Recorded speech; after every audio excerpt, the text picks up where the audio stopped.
Once I was so hungry that I went to the kitchen in the middle of the night.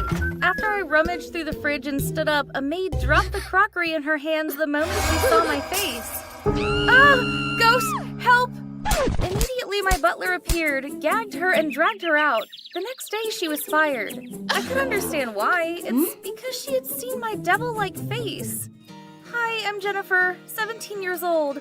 I was born into a rich and esteemed family in Maryland. My dad is the state governor, and my mom is a talented politician. Therefore, our family's image is everything to us.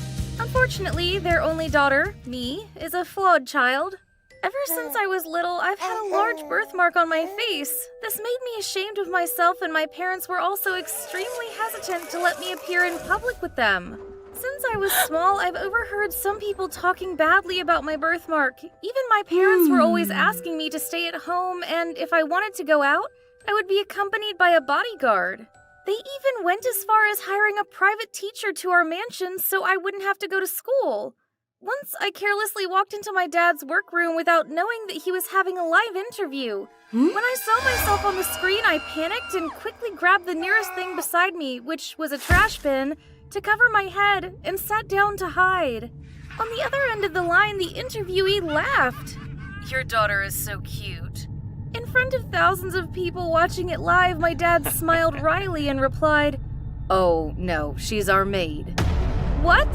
Before I could protest, my mom suddenly appeared, put a feather brush in my hand, and then dragged me outside.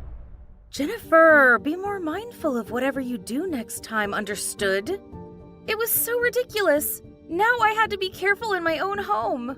Honestly, I felt hurt, but that was not the only time my existence was denied. Every time we had guests, Mom and Dad would remind me to stay obediently in my room.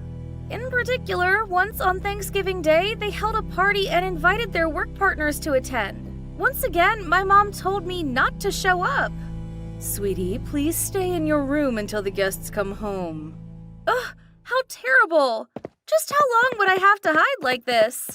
Sitting in my room for an hour, I started to feel bored. I decided to open the door a little to see what was going on outside. Suddenly, it pushed back toward me. Someone was trying to enter my room. I tried to close the door, but the other person was stronger, causing me to fall to the floor in pain. A young man walked in, looked at me in bewilderment while I panically covered my face with a nearby hat. "Oh, sorry. I thought this was the bathroom. Oh gosh, what should I say now? I was too embarrassed to look at him. The boy gently took off my hat and discovered that I was the girl in the many pictures that were hanging in my room. Fine. Seemed like there was no point in lying now. This room is mine. I'm the daughter of the state governor." "I see. I'm Larry, the son of the city mayor."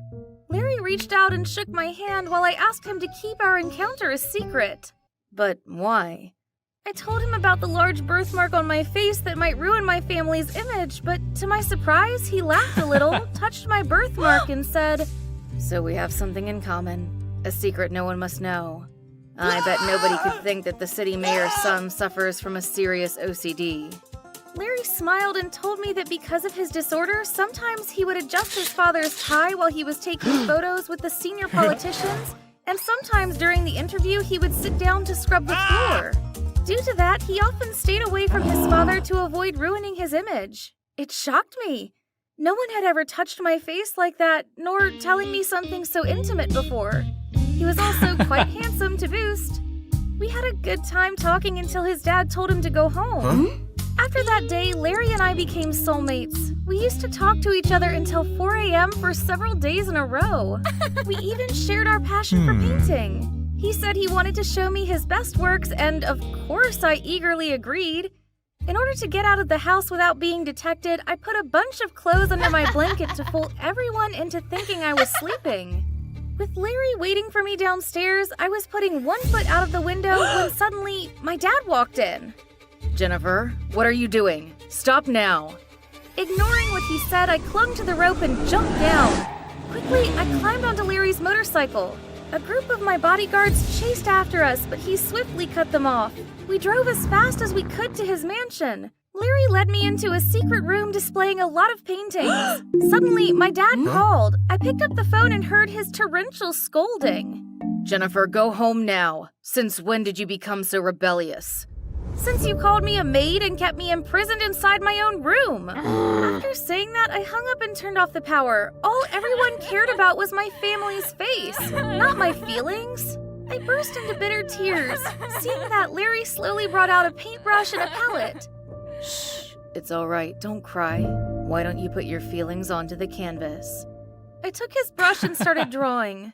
Occasionally, Larry painted a few strokes on my cheeks and giggled. I guessed it was his attempt to cheer me up. I had never felt so comfortable next to someone before. When we finished our paintings, the colors had already run out. Larry gave me a glass of orange juice and headed to the door. Take your time to enjoy the masterpiece you've just created. I'll get us some more color tubes. Having said that, he left. In the meantime, I approached his bookshelf. Coincidentally, while looking, I found a book about OCD. Wait, I panicked when I noticed something unusual. Larry claimed to have OCD, but he played around with the brushes and colors with such ease and mischief. While I was still suspicious, my eyes suddenly blurred and everything went black. Is she awake yet? No? What should we do next, Dad? I opened my eyes. In front of me were Larry and an old man. It was his father, James, the city mayor. I felt my hands and feet tied tightly. Only then did I realize the true face of my new friend. Oh, you're awake, Jennifer? Don't be so scared. It'll be over soon. It turned out that his dad would soon compete with mine in running for the state governor position.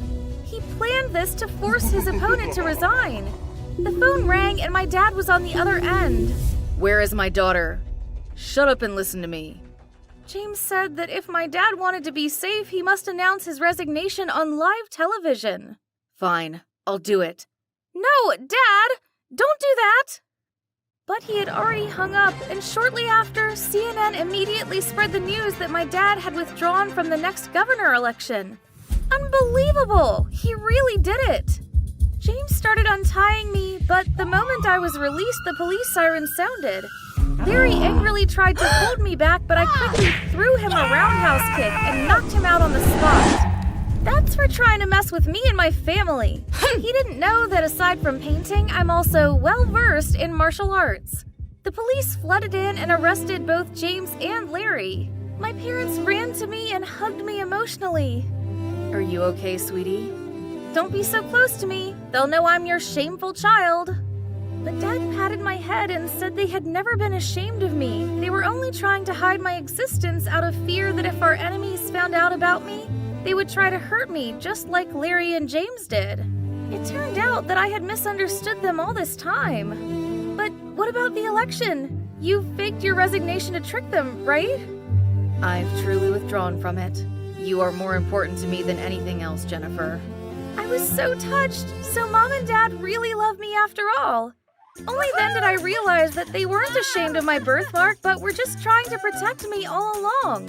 After that day, my parents decided to stop being involved in politics and lived a simpler life. At the end of his term, my dad moved us to Paris. I was no longer grounded, but was set free to explore the world.